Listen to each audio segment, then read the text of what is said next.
क्या देश में कानून ही पैदा कर देता है अमीर और गरीब में भेदभाव? क्या ये सवाल आपने आज से पहले अपने आप से किया या पूछा?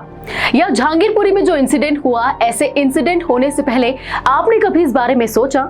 आप में से बहुत से लोगों का जवाब ना होगा, क्योंकि हम लोग अपने घरों में आराम से बैठे होते हैं, एक नॉर्मल लाइफ जी रहे होते हैं। हमें शायद इन चीजों से तब तक फर्क नहीं पड़ता जब तक ऐसा कुछ सीन हमारे देश के किसी कोने में देखने को ना मिले। मगर उन लोगों का क्या जो इस कार्यवाही में अपने घर खो देते हैं, जो लोग अपने घर से बेघर हो जाते हैं, उनके पास कोई दूसरा रास्ता नहीं है जाने का, रहने का, बसने का। जहांगीरपुरी में बुलडोजर चलने के बाद बीजेपी ने फैसला लिया है कि राजधानी के हर कोने में अब अवैध निर्माण पर बुलडोजर चलाया जाएगा। इस कड़ी में बीते शुक्रवार को साउथ और ईस्ट दिल्ली के नगर निगम अधिकारियों की बैठक भी हुई। एसडीएमसी के मेयर मुकेश सूर्यन ने इस दौरान कहा कि जितने भी पब्लिक प्लेसेस पर इलीगल घर बने हुए हैं, उन सभी ढांचों को गिराया जाएगा। इसके लिए पहले सर्वे होगा, उन जगहों को मार्क किया जाएगा जो अतिक्रमण यानी वायलेशन के दायरे में आते हैं, फिर उन्हें गिराया जाएगा। ऐसे में यहाँ सवाल उठता है कि इस कार्यवाही के बाद कितने लोग घर से बेघर होंगे, और सवाल तो ये भी उठता है कि क्या ये कार्यवाही धर्म और स्टेटस के आधार पर की जाएगी, क्योंकि किसी भी कार्यवाही में सबसे पहले गरीब पिसता है और देश धर्म के आधार पर बढ़ जाता है। लेकिन इन सबका खामियाजा भी गरीब को ही उठाना पड़ता है, फिर वो चाहे हिंदू गरीब हो या मुस्लिम गरीब। ऐसे में हिंदू मुस्लिम दोनों गरीब लोगों के लिए एक सवाल ये खड़ा हो रहा है कि अगर ये निर्माण गैर कानूनी थे तो इसको बनाने की परमिशन क्यों दी गई और किसने दी? जहांगीरपुरी और दिल्ली कोई इतनी छोटी जगह तो नहीं है कि यहाँ रातों रात ही ये लोग बस गए। ये लोग तो कई सालों से मौजूद हैं। तो अधिकारी इस इलीगल सिचुएशन से अब तक कैसे अनजान थे?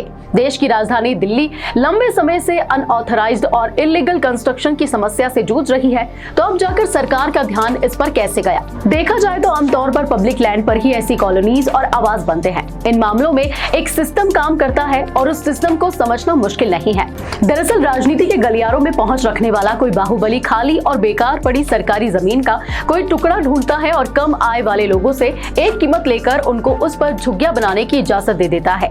इस पैसे को वो लोकल पुलिस और म्युनिसिपल एम्प्लॉयज के साथ बांट लेता है। इस रकम में उसे प्रोटेक्शन देने वाले नेता की भी भागीदारी होती है, जिसको वो बाहुबली भारी वोट दिलाने का भी वादा करता है। वोट और पैसे के लालच में राजनेता ये मेक श्योर करते हैं कि ऐसी कॉलोनियों को कोई नुकसान ना पहुंचे। साथ ही वो इसे नियमित करने का वादा भी करते हैं। काफी हद तक इन कॉलोनीज में भू माफियाओं का भी रोल होता है, जो किसानों से जमीन लेकर ऐसे लोगों को जमीन दे देते हैं, फिर इस जमीन को किसी और को बेच देते हैं और इस जमीन पे बड़े अमाउंट में लोग रहने लगते हैं। ऐसे में ये कॉलोनीज एक बार नियमित होने के बाद नगर निगम के अंडर आ जाती है और फिर इनको पानी और बिजली कनेक्शन जैसी सभी बुनियादी सुविधाएं और सेवाएं मिलने लगती है। साथ ही सड़कें भी बनाकर दी जाती है।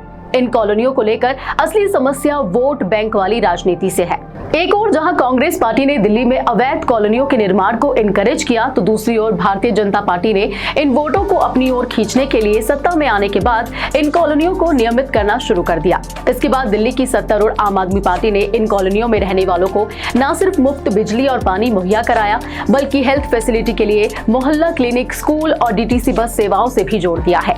हालांकि जहांगीरपुरी में बुलडोजर चलाने के पीछे इनमें से कोई भी कारण नहीं गिनाया जा सकता, क्योंकि सरकार का ही साफ कहना है कि ये बुलडोजर एक्शन सांप्रदायिक हिंसा के बाद लिया गया है।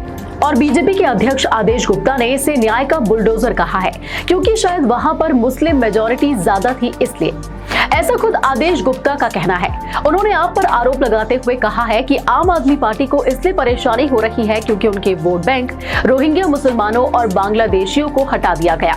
लेकिन आपको जानकर हैरानी होगी कि जिस कार्यवाही को बीजेपी के नेता न्याय कह रहे हैं, वो लोगों के लिए श्राप है, सिर्फ मुस्लिम नहीं बल्कि हिंदुओं के लिए भी। इस बारे में खुद जहांगीरपुरी के सी और डी ब्लॉक के हिंदुओं ने बताया है।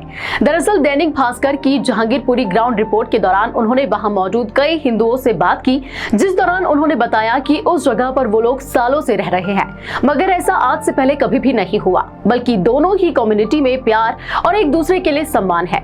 दोनों ही धर्म एक दूसरे के साथ सारे त्योहार मिलकर मनाते हैं, एक दूसरे की मदद करते हैं। खुद वहां रह रहे हिंदू लोग मानते हैं कि इस घटना को वहां के मुसलमानों ने नहीं, कहीं दूसरी जगह के लोगों ने अंजाम दिया है। सच क्या है और झूठ क्या है, इस पर आप और हम क्या बोले जब वहाँ के लोग खुद अपनी जुबान से सच्चाई बयां कर रहे हैं। लेकिन बात करें मेन मुद्दे यानी अवैध निर्माण की, तो दिल्ली में एक ऐसी जगह है जहां न जाने कितने इलीगल फार्म हाउसेस हैं, मगर वहां अभी तक सरकार का बुलडोजर नहीं चल पाया है। साउथ और साउथ वेस्ट दिल्ली में ऐसे कई फार्म हाउस है और कोई भी इन पर हाथ डालने की हिम्मत भी नहीं कर सकता है, ऐसा लोगों का कहना है। अब जब सरकार का बुलडोजर गरीबों पर चल ही रहा है, धर्म के नाम पर बुलडोजर की शुरुआत हो ही चुकी है, तो ये भेदभाव कैसा? सरकार को और नगर निगम के अधिकारियों को अमीरों की अवैध लिविंग पर भी अपने क्रोध का बुलडोजर चला ही देना चाहिए। वैसे आपकी इस पर क्या राय है, नीचे कमेंट सेक्शन में हमारे साथ जरूर शेयर कीजिएगा। अगर आपको ये वीडियो अच्छा लगा हो तो इसे लाइक करें, शेयर करें, चैनल को सब्सक्राइब करना ना भूलें। मैं प्रांजल आर्य आपके साथ, देखते रहिए ग्लोबल नाउ 24/7।